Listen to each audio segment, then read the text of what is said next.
So in this video, I want to share with you my 7 favorite pro cleaning tips. Just a quick reminder, if you haven't done so already, to subscribe to the Clean My Space channel. The first tip is cleaning from the top to the bottom and from the left to the right, and you're going to do this simultaneously. When I first started cleaning, I was going all over the place. I was sort of like the Tasmanian devil, and I wasn't getting everything done, and I was spending so much more time, I was forgetting things. It was kind of ludicrous.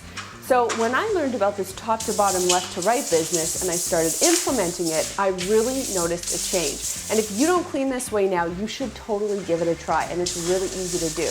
When I say clean top to bottom, the reason I suggest that is because dust and dirt falls from the top to the bottom. So when you're wiping something, obviously you're gonna have schmutz fall from the top to the bottom. So you wouldn't want to clean your counter first, only to clean your cupboard and then have all the crumbs from the cupboard fall onto your clean counter.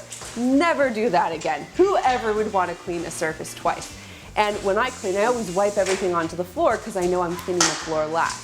Now when it comes to working your way from left to right or right to left, you pick, just be consistent. It means that you're never going to skip a spot. So that way I know every corner, every section of the room is going to be cleaned because I'm working in this consistent manner. And that way, when you're cleaning, you always know you have a pattern, you commit it to memory, and you get everything done very efficiently and effectively. So when I first started my cleaning company, I did not follow this information, and I would just continue to run back and forth to a kitchen. And really, it was in my best interest to get the cleaning done as quickly as possible so that I could move on to the next client, or just give myself a break.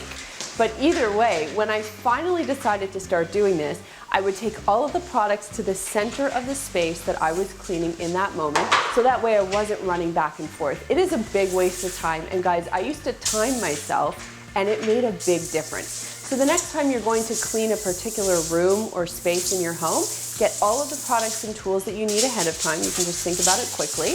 Get everything in the center or a very easily accessible space within that area or room, and then get to your cleaning. Before I started my cleaning company and I would watch cleaning commercials, this is what you would see. And you know what? That's not real life, guys. That is not the way it works. Because when I was doing my cleaning company and I did that and wiped, I was like, hello, this product doesn't work.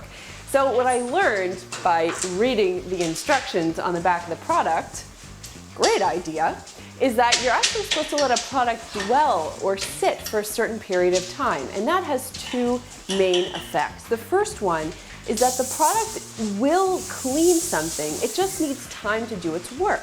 So sort of like hair dye. You can't just dump hair dye on your hair and then wash it off and expect to have a new color. It's got to sit. It's got to do its thing. So it's the same thing with a cleaning product. So with a product, spray it on a surface, let it sit.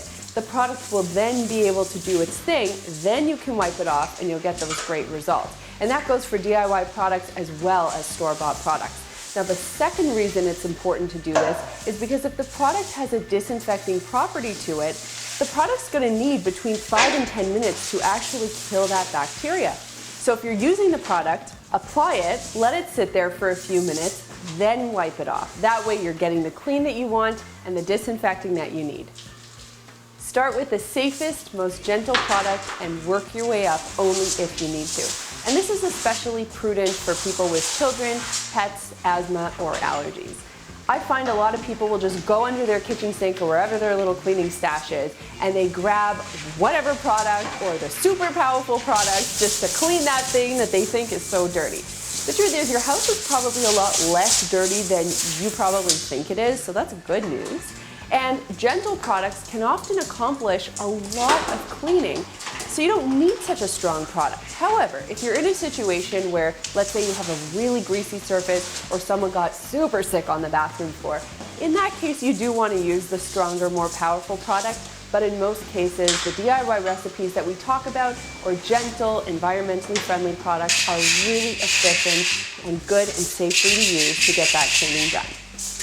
When you have a business, you always have these defining moments where little things happen to you that will forever affect the future of your business. So in my case, there was this one time where this lady called me after her cleaning. She was very nice, but she wasn't happy. And she said, look, the kitchen counter at first glance looks really nice, but I've noticed some staining on the kitchen counter. And she had a white counter, quite like I do. And I was like, excuse me? I cleaned that kitchen counter myself for like 10 minutes. What are you talking about? Now, clearly I didn't say that to her on the phone. I was very pleasant. But anyway, as it turns out, she kind of crouched down and looked at the counter and noticed that something was missed under her microwave.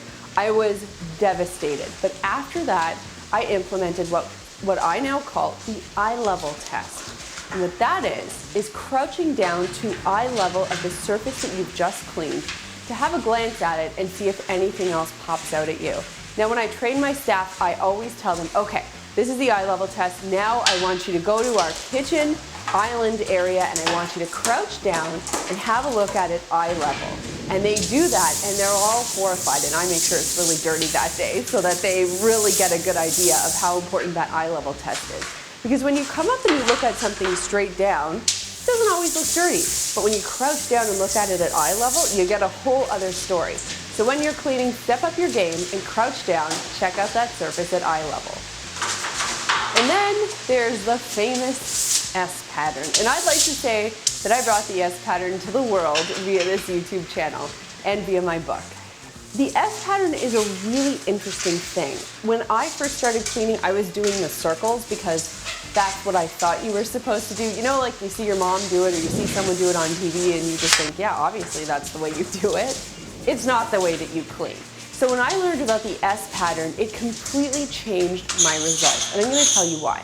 When you clean a surface like this, you're taking a clean cloth and a fairly dirty surface, you're wiping, clean, clean, clean, clean, clean, dirty, dirty, dirty, dirty, dirty, and then you keep doing it again. So now you're taking your dirty cloth and you're putting it right back on that clean surface. So you're getting streaks, you're getting marks, you're working way harder than you need to, and you're not getting the results that you desire.